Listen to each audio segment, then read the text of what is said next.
Аластау деген не? Не үшін аластау жасалады?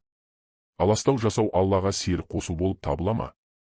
Бұл сауалға жауап іздеу үшін Алматы қаласындағы Мақсат медициналық орталығының директоры, философия ғылымдарының PG докторы Мақсат Әбдіқадырұлының жеке мұрағат қорына үңіліп көрейік. Мақсат Әбдіқадырұлы өз еңбектерінде қазақтың аластау дәстүріне мынадай анықтама берген екен. Аластау қазақ өмірінде бағзыдан келе жатқан көне дәстүр.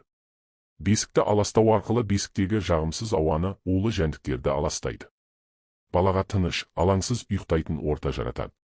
Мал шаруашылығымен айналысқан аталарымыз күнделікті өмірінде аршаны көп қолданады. Аршаға құрт түспейді деп, аршаны тұтату, аршамен тіс шұқу, аршамен аластау, салт дәстүр, ырым-тыйымдарын жасап отырады. Әдетте үй ішіне немесе үйдің бұрыш-бұрышына жиналған дымқылдық ауру қоздырғыш бактерияларды топтайды. Ал оны арша жағып отпен аластаса, әлгі қамалған дымқыл ауа отпен ыдырайды да, оның орнын оттегі, су тегіне толы таза ауа иелейді. Үй ішінде ауру қоздырғыш бактериялар болмайды.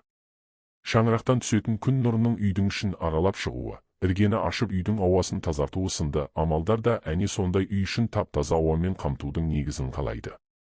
Әрбір қазақ отбасы ежелден қарандыз, қызылша, ермен жапырағы, жалбыз, арша қатарлы қош иісті өсімдіктерді сақтық үшін даярлап қоюды әдетке айналдырумен бірге, қажет болғанда оларды тұтатып немесе қайнатып, бумен, сумен үй ішін тазалап, ауадағы зиянды жегі құрттарды, бактерияларды аластайды.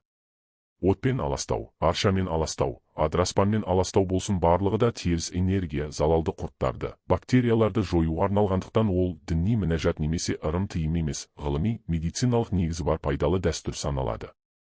Сіздердің тыңдап отырғандарыңыз Мақсат медициналық орталығының директоры, көрнекті дәрігер Мақсат Әбдіқадырұлының жеке мұрағат қорынан алынған мәліметтер. Каналға жазылуды ұмытпаңыздар, ардақты ағайын,